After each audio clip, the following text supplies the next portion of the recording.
Sir, इस बार आपके लिए ये जो चुनौती है वो कितनी बड़ी है, क्योंकि बीजेपी ने आपके जो अगेंस्ट है वो राजेश भाटिया को खड़ा किया है, तो क्या कहना चाहिए? देखिए, चुनौती मेरे लिए ज्यादा बड़ी नहीं, चुनौती आई थिंक जनता चाहती है कि चुनाव वो जीते, क्योंकि जनता का मकसद यही है कि भाई जो काम है वो अच्छी तरह से चलते रहे। आज अरविंद केजरीवाल जी ने बहुत अच्छे काम किए, हमारे एमएलएज ने बहुत अच्छा काम किया, लोग खुश हैं, लोग चाहते हैं कि ये काम चलते रहे, इसलिए जनता ने इस चुनाव की पूरी जिम्मेदारी ले ली और जनता चाहती है कि चुनाव अच्छे से जीते। तो इस बार आपका किन किन मुद्दों पर फोकस है जो कि आप जनता के बीच में लेकर गए हैं, जिनसे आपको लगता है कि हाँ आपकी जीत पक्की है? देखिए, एक तो सबसे पहली चीज की जो अच्छे काम हुए हैं उस काम को लेके जा रहे हैं, और साथ ही साथ जो लोकल इश्यूज के ऊपर उस पर भी हमारे लोगों ने काफी काम किया, वो भी लोगों को बता रहे हैं, और साथ ही साथ हमारी कोशिश ये है कि आगे भी जो भी इश्यूज हैं उसको भी रिजॉल्व करते चले। आपने सर्वे किया होगा, तो जनता की क्या मांग है कि आगे कौन कौन सी जो चीजें हैं वो पूरी होनी चाहिए? देखिए, हर लोकल वाइज इश्यूज अपने अलग अलग है, लेकिन मेन चीज ये है कि जनता एक तरफा आम आदमी पार्टी को चाहती है। Thank you. सर, सबसे पहले मैं ये सवाल पूछना चाहती हूँ कि जो बीजेपी है वो अपने इलेक्शन कैंपेन में ये कह रही है कि हम लोगों के लिए ये करेंगे, बड़े बड़े दावे करें कि गरीबों के लिए नई स्कीम लेकर आएंगे, लेकिन जो एनरोचमेंट बीजेपी कर रही है, जो बुलडोजर चल रहा है गरीबों की दुकानों पर और घरों पर, उसके बारे में आपका क्या टेक है? इस बारे में तो कोई बात नहीं। देखिए, बीजेपी आने वाले राजेंद्र नगर बाई इलेक्शन को पूरी तरीके से हारने जा रही है। यहाँ के लोगों ने मन बना लिया है कि सरकार अरविंद केजरीवाल जी की है तो विधायक भी अरविंद केजरीवाल जी का होगा, और बीजेपी की तो अभी ऐसी स्थिति थी यहाँ पे कि उनको कोई कैंडिडेट नहीं मिल रहा था इलेक्शन लड़ने के लिए। हमने उनको कहा कि जो उनके प्रदेश अध्यक्ष हैं आदेश गुप्ता जी को कि आप इलेक्शन लड़ें, उन्होंने मना कर दिया क्योंकि पता था हार जाएंगे। जी। मनजिंदर सिरसा जी बीजेपी के बड़े नेता हैं, उनको कहा पार्टी ने कि आप लड़िए इलेक्शन, उन्होंने भी मना कर दिया क्योंकि पता है कि हार जाएंगे। तेजिंदर बग्गा जी बीजेपी के बड़े नेता हैं, बड़ा नाम है, उनको कहा लड़ने के लिए, उन्होंने भी मना कर दिया, पता लगा हार जाएंगे। आरपी सिंह जी जो यहाँ से 4 बार इलेक्शन लड़ चुके हैं, 1 बार विधायक भी रहे, उनको टिकट ऑफर हुई, उन्होंने भी मना कर दिया क्योंकि हार जाएंगे। तो बीजेपी तो जानती है कि वो इलेक्शन हारने जा रही है, और साफ तौर पे लोग अब इस बुलडोजर पॉलिटिक्स और इन सारी चीज़ों का जवाब देंगे और आम आदमी पार्टी जीतेगी। और जब आप इलेक्शन जीतेंगे तो उसके बाद लोगों के लिए आपकी मतलब प्रायोरिटी क्या है? सबसे पहले क्या करने? देखिए, बीते 7 सालों से लगातार पूरी दिल्ली में और खास करके राजेंद्र नगर विधानसभा में लगातार काम चल रहा है। 2 साल मैंने बतौर विधायक खूब काम करा है, ना कोविड महामारी को हमारी जो कामों की गति है उसको रोकने दिया, और लगातार काम करते रहे। मेरा विश्वास है कि अरविंद केजरीवाल जी की सरकार और मजबूत होगी इस बाई इलेक्शन से, और जो हमारे विधायक बनेंगे दुर्गेश जी यहाँ से, वो उस गति को थमने नहीं देंगे और आगे बढ़ाएंगे। Thank you. मेरा नाम हनी चड्डा है और मैं कोषाध्यक्ष विधानसभा हूँ आम आदमी पार्टी से राजेंद्र नगर विधानसभा का। सर, सबसे पहला मेरा जो सवाल है आपसे वो ये है कि किन मुद्दों पर जो आम आदमी पार्टी के विधायक हैं उनको किन मुद्दों पर मिलने वाली है जीत? क्या लगता है आपको, किन मुद्दों पर वोट मिलेंगे? मैम, आम आदमी पार्टी डेवलपमेंट और काम के मुद्दे पे वोट मांगती है। आम आदमी पार्टी अदर पार्टीज की तरह जातिवाद, हिंदू मुस्लिम ये नहीं करती। आम आदमी पार्टी काम के बेसिस पे वोट मांगती है। आम आदमी पार्टी ने इतनी डेवलपमेंट की है दिल्ली में पिछले 7 सालों में कि लोगों में एक ऐसी क्रांति आ गई है। शिक्षा के विभाग में, मेडिकल में फ्री सेवा है, पानी की, बिजली की, तीर्थ यात्रा की, महिलाओं के लिए बस की। तो हमने वो लोगों का नज़रिया बदल दिया। आज हमारे दिल्ली सरकार के स्कूल इंटरनेशनल लेवल के स्कूल्स माने जाते हैं, और इस साल हमारे पास इतनी एडमिशन प्राइवेट स्कूल से लोगों ने अपनी टीसी लेके दिल्ली सरकार के स्कूलों में दी है। मैं एमएलए रिप्रेजेंटेटिव भी हूँ राणा प्रताप सिंधी स्कूल का, जिसमें फर्स्ट इंटरनेशनल लेवल की मॉन्टेसरी लैब खुली है, जो मॉन्टेसरी लैब किसी प्राइवेट स्कूल में भी नहीं है।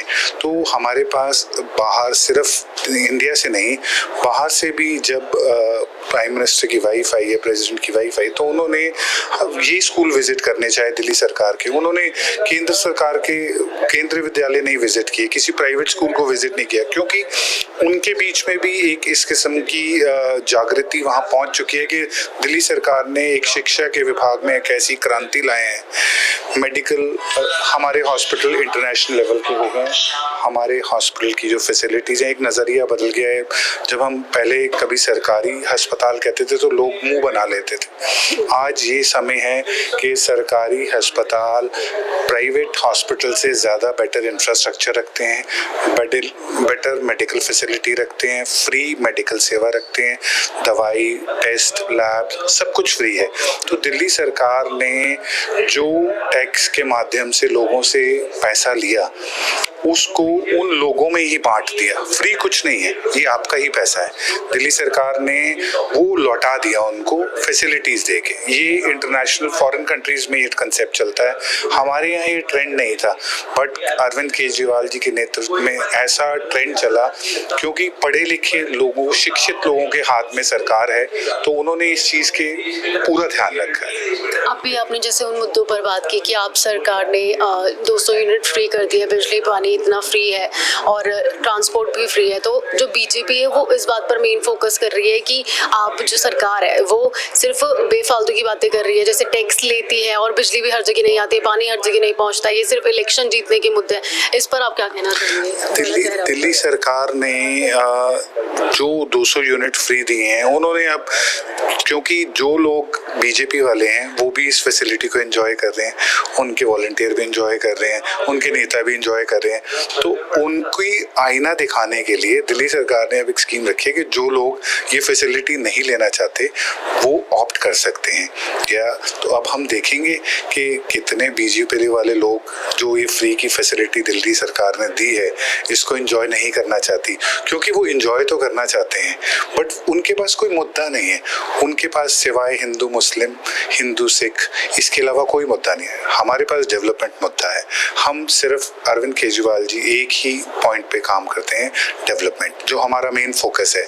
हम विवादों में नहीं पड़ते। उनका बयान था कल का कि हम लड़ाई में नहीं पड़ते, हम झगड़े नहीं, हम तो सिर्फ काम करना जानते हैं। तो वो एक सच्चाई है दिल्ली सरकार की कि हम सिर्फ काम के रोल मॉडल पे काम करते हैं, हमारा और किसी चीज़ से कोई लेना देना नहीं है। ये सब भटकाने वाले मुद्दे हैं। और हम ये जो आप फ्री की बात करते हैं, मैंने जैसे बयान किया आपको पहले ही कि ये आपका ही पैसा है। सरकार आपको आपका पैसा फ्री, गरीब आदमी को, जो आदमी अफोर्ड नहीं कर सकता, उसको ये पैसा लौटा रही है। और हम उम्मीद कर रहे हैं कि कम से कम नहीं तो 35 से 40 हजार वोटों से दुर्गेश जी की जीत होगी।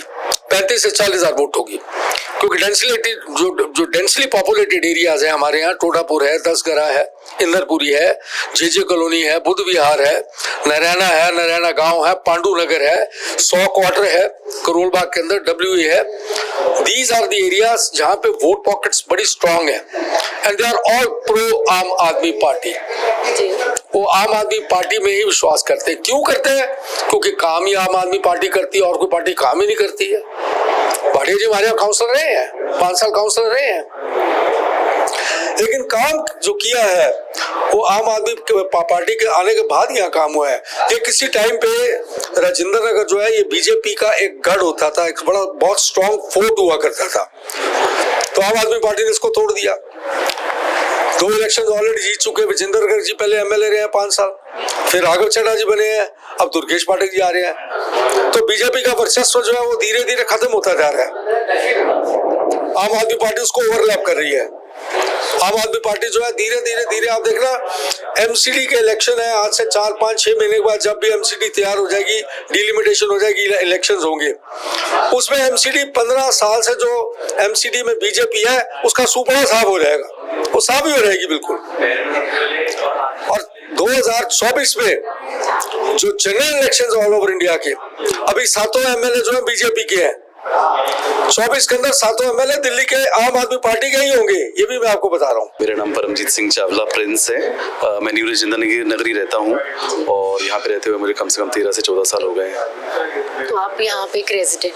मैं एक रेजिडेंट हूँ। मैं यहाँ पे जो हमारा एजुकेशन डिपार्टमेंट है उसमें मिस्टर राघव चड्ढा जी की तरफ से MLA रिप्रेजेंटेटिव हूँ, पूसा गर्ल्स स्कूल IARI में।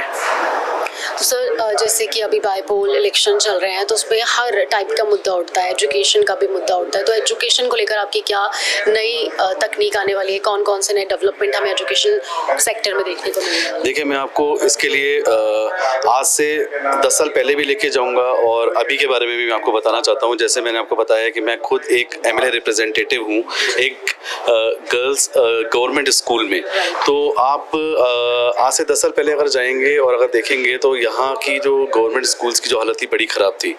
यहाँ के बच्चे जो उनको अच्छी एजुकेशन नहीं मिलती थी, अच्छे टीचर्स नहीं थे, अच्छी फैसिलिटीज़ प्रोवाइड नहीं होती थी, इसके साथ साथ मोंटेसरी की फैसिलिटी नहीं थी। एक बच्चा जब पैदा होता है तो कम से कम वो 2 साल 3 साल अपने घर पे रहता है।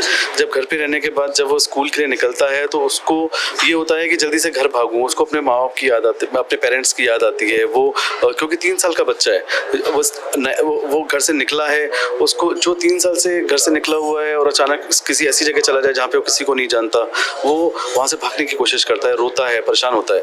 आज आप हमारे मोंटेसरी स्कूल में चले जाएं और मोंटेसरी स्कूल में आप जाएंगे तो वहाँ से आप आज का जो मैं आपको हाल है वो बताता हूँ कि आज बच्चा स्कूल से वापस आने का उसका मन नहीं होता। पेरेंट्स उसको लेने के लिए जाते हैं तो वो कहते हैं कि नहीं, मेरा जाने का स्कूल घर जाने का मन नहीं है। तो आप खुद देख लीजिए कि अभी कितना इम्प्रूवमेंट हुआ है। इसके लिए मैं एक चीज़ और ऐड करूँगा, अगर आज मैं सही बताऊँ तो आज से 13 साल पहले से मैं बेसिकली मैं यूपी से बिलोंग करता हूँ। मेरा बर्थ यूपी का है। आई बिलोंग्स टू झांसी। मैंने वहाँ के स्कूल्स का भी लेवल देखा है। तो अगर आप देखेंगे तो वहाँ पे बच्चों को ज़मीन पे पढ़ाया जाता है। वो बेचारे, उनके पास जो ब्लैक बोर्ड होता है वो आज भी वैसा ही बोर्ड है जो जिसके ऊपर आप चौक से लिखते हो। ठीक है जी। वहाँ पे अगर आप स्टूल्स देखोगे वो टूटी होती हैं। टीचर्स जो हैं वो अवेलेबल नहीं होते, या अगर अवेलेबल होते हैं वो कैसे टीचर्स होते हैं कि वो फीस तो अपनी सैलरी तो लेते हैं बट अपनी जगह किसी और को अपॉइंट कर देते हैं। वो घर बैठे होते हैं या जो भी उनका दूसरा बिजनेस होता है, जो भी वो कर रहे होते हैं। बट यहाँ का पूरा स्ट्रक्चर डिफरेंट है। यहाँ पे प्रिंसिपल आपको टाइम पे मिलेंगे, टीचर्स यहाँ पे आपको अवेलेबल मिलेंगे, बाकायदा कैमरे लगे हुए हैं, बाकायदा उनका रजिस्टर मेंटेन होता है, बच्चे वेल ड्रेस्ड होते हैं। कोरोना का टाइम आया तो कोरोना के टाइम पे बच्चों को एक गवर्नमेंट स्कूल में बच्चों के पास सैनिटाइज़र अवेलेबल है, बच्चों के पास मास्क अवेलेबल है और वो सारी फैसिलिटीज़ उनको दी जा रही हैं जो एक प्राइवेट स्कूल में दी जाती है। आज प्राइवेट स्कूल से बच्चा निकल के हिंदी मीडियम या इंग्लिश मीडियम गवर्नमेंट स्कूल में आना चाहता है। तो आप देख लीजिए कि धीरे धीरे स्तर कितना बढ़ता जा रहा है। और जैसे जैसे हमारे जो एजुकेशन मिनिस्टर हैं, एजुकेशन डिपार्टमेंट से लोग हैं जो बाहर जाते हैं, बाहर जाने के इंडिया से बाहर जाने के बाद वहाँ से अच्छी अच्छी चीज़ें सीख के आ रहे हैं, वो सारी की सारी चीज़ें जो है वो हमारे दिल्ली गवर्नमेंट स्कूल्स में वो इम्प्लीमेंट कर रहे हैं।